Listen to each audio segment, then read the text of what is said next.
Friend, आज है 4th Saturday और 4th सैटरडे को बच्चों की छुट्टी होती है। तो मैंने सोचा क्यों ना आज देर से ही उठा जाए। तो आज मैंने अलार्म रखा था 6 बजे का। फिर भी मेरी नींद सुबह को 5 बजे ही खुल गई थी, क्योंकि हमारा एक माइंडसेट बन जाता है कि हमें इतने बजे उठना है। मेरे साथ क्या, शायद आप सबके साथ भी ऐसा ही होता होगा। अगर छुट्टी के दिन भी हम कितना भी चाहें ना कि हम देर से उठें, पर वही हमारी नींद खुल ही जाती है। और अगर एक बार नींद खुल जाए ना तो उसके बाद बैठना बिल्कुल भी नहीं। यहाँ पे मेरी एक्सरसाइज हो गई थी, तो अब मैंने जीरा पानी बनने रख दिया है। मैंने आधा ग्लास पानी में 1 छोटा चम्मच जीरा डालकर उसे उबाल आने दिया है। तब तक मैं यहाँ की झाड़ू निकाल देती हूँ, जिससे कि मैं पूजा कर सकूं। जब तक मैंने यहाँ की झाड़ू निकाल दी तब तक मेरा जीरा पानी भी बन गया था। अब इससे पीकर मैं नहाने चली गई थी और उसके बाद मैंने सबसे पहले की पूजा। तो आइए सबसे पहले मैं आपको दर्शन कराती हूँ मेरे छोटे लड्डू गोपाल जी। और ये लड्डू गोपाल जी मेरे पास कैसा है ना, वो मैं कभी आपसे शेयर करूंगी। समझो ना, एक रियल इंसिडेंस, को इंसिडेंस जुड़ा हुआ है और ये कभी मैं आपसे शेयर करूंगी। और जो ये बड़ा लड्डू गोपाल जी मेरे पास कैसे है वो आपसे मैं शेयर करूंगी। वो समझो ना, मैं खुली आंखों से सपना रोज देखती थी और वो अचानक मेरे उस सपने से आया ना, तो समझो मेरे लिए ऐसा होगा ना कि मैंने जो मांगा ना भगवान से, वो मुझे भगवान ने दिया है। अब मेरी पूजा हो गई है और ये देखिए चिड़ियों की चहचहाट, पक्षियों की चहचहाट कितनी अच्छी लगती है। सुबह सुबह अगर पक्षियों की चहचहाट सुनो ना तो मन इतना खुश हो जाता है ना, एकदम शांत हो जाता है मन। और ये देखिए सामने जो आपको मंदिर दिख रहा है ना, वो शिव भगवान का मंदिर है। पहले तो हमारे बिल्डिंग के नीचे मंदिर नहीं था, तो मैं कभी कभी इस मंदिर में ही दर्शन करके आती थी। मुझे मंदिर जाना सबसे ज्यादा पसंद है। और अब खाने की तैयारी कर लेते हैं। तो खाने में आज मैं बनाऊंगी पत्ता गोभी की सब्जी और नाश्ते में मैं उत्तपम। और फिर अब मैंने कपड़े धुलने में रख दिए हैं और उसके बाद छोटे छोटे काम, जैसे कि फ्रिज में बोतलें भर कर रख देना। और फिर उसके बाद थोड़े से बर्तन थे और थोड़े पूजा के बर्तन, बस वो मांज दी हैं। और मैं पत्ता गोभी की सब्जी कुकर में बनाती हूँ। मैं मायके में थी तो वहां पर हम पत्ता गोभी की सब्जी कढ़ाई में बनाते थे, पर यहाँ पे आई हूँ तो जैसे यहाँ बनाते हैं मैं वैसे ही बनाती हूँ, पर बहुत ही टेस्टी लगती है और फटाफट भी बन जाती है। तो यहाँ पे मेरी पत्ता गोभी भी कट गई है। अब मैं टमाटर को पीस लूंगी। हमारे यहाँ पर टमाटर के छिलके अगर आते हैं ना सब्जी में तो कोई सब्जी नहीं खाएगा, तो मेरी सारी लगभग सब्जी में टमाटर मैं पीस कर ही डालती हूँ। और सूजी के उत्तपम के लिए मैंने ये जो बटर मिल्क पड़ा था उसमें ही सूजी को भिगो कर रख दिया है। वैसे तो मैं दही से भिगोती हूँ, पर आज दही नहीं थी, बटर मिल्क पड़ा था और ये खट्टा था, तो खट्टा कोई पिएगा भी नहीं, इसलिए मैंने इससे ही सूजी को भिगो दिया है। और ये मेरे पास थोड़ी सी बारीक वाली सूजी भी पड़ी थी, तो मैंने दोनों सूजी को मिक्स करके उत्तपम बना दिया है। और दूध आ गया है तो मैंने दूध को बॉईल करके सब्जी बनाना स्टार्ट कर दिया है। तो सबसे पहले मैं डालूंगी तेल, और तेल में हम डालेंगे राई, जीरा और जो टमाटर की प्योरी बनाई थी ना उसे डाल देंगे और इसको थोड़ी देर ढककर पका देंगे। नहीं तो क्या होता है ना कि अगर हम टमाटर को ढककर नहीं पकाते हैं ना तो पूरे छींटे छींटे बाहर आ जाते हैं। और साथ ही मैंने यहाँ पर आलू को काट दिया है। हमारे यहाँ जो भी सब्जी बनती है ना उसमें ज्यादातर साथ में आलू तो डलते ही है।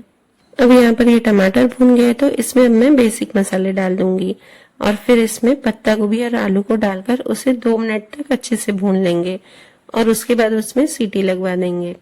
इसमें मैंने 2 विसल लगवा के और 5 मिनट तक लो फ्लेम पर रखा है। इसमें हम पानी नहीं डालेंगे जरा भी, क्योंकि जो पत्ता गोभी होती है ना उसमें अपने आप से पानी निकलता है। और कपड़े भी धुल गए थे तो साथ में मैंने कपड़े भी सुखा दिए और साथ में जो हम चिल्ला बनाएंगे ना सूजी के लिए, उसके लिए प्याज और टमाटर की कटिंग चॉपिंग कर दी। और फिर मैंने यहाँ पर चिल्ले बनाने स्टार्ट कर दिए, क्योंकि क्या होता है ना कि उत्तपम बनाने में बहुत ज्यादा टाइम लगता है, वो लो फ्लेम पर अच्छे से पकते हैं। तो मैंने एक साइड ये 2 तवों पर रख दिया बनाना और दूसरी साइड चाय भी रख दी पापा जी के लिए। और ये सब्जी की विसल भी निकल गई थी। बस देखिए ये अच्छे से इसी तरह रहेगी। उसको बनने के बाद भी सिर्फ 5 मिनट तक भून लेंगे एक बार। तो यहाँ पर 9:30 बजे थे और मेरा नाश्ता खाना सब कंप्लीट हो गया था और मैंने मेरे बाबू के कपड़े भी धोने में डाल दिए थे, वो भी धुल गए थे, तो साथ में मैंने उसे भी सुखा लिया है। मैं क्या करती हूँ, जब तक बाबू उठे ना तब तक किचन का सारा काम निपटा लेती हूँ, क्योंकि किचन का काम जो है ना वो आधे आधे में छोड़ने में अच्छा नहीं लगता है। और बाकी जो डस्टिंग वगैरह का काम होता है वो हम बीच बीच में छोड़ भी सकते हैं। और मैं यहाँ पर कपड़े सुखा के और मंदिर होके आई। मैंने आपको पहले ही बताया था कि मेरे यहाँ नीचे बिल्डिंग में मंदिर है शिव भगवान का, तो वहां पे मेरा डेली का नियम है कि मैं वहां पर जाऊंगी ही। और ये अभी से नहीं, मेरे मायके में भी हमारे पास में ही शिव मंदिर था, तो मैं वहां पर भी डेली जाती थी। और जैसे ही मैं मंदिर से आई तो मेरे हस्बैंड ये फ्रूट लेके आए थे, इसे ताड़ फल कहा जाता है, पर हमारे यहाँ सूरत में इसे कुछ और कहा जाता है, मुझे नाम नहीं याद आ रहा है, कुछ अजीब सा नाम रहता है इसका। और ये एकदम खाने में इतना टेस्टी रहता है ना, समझो वो नारियल होता है ना, नारियल का ही टेस्ट होता है इसमें। और इसे भी मैंने छील के रख दिया था, क्योंकि क्या है ना, इसे छीलने में बहुत ज्यादा टाइम लगता है, तो अगर मैं छील के नहीं दूंगी ना तो ये वैसे ही खराब हो जाएंगे, कोई खाएगा भी नहीं। और फिर मैंने किचन क्लीन करके, जैसे ही किचन क्लीन किया ना तब तक मेरे बाबू के उठने की आवाज आ गई।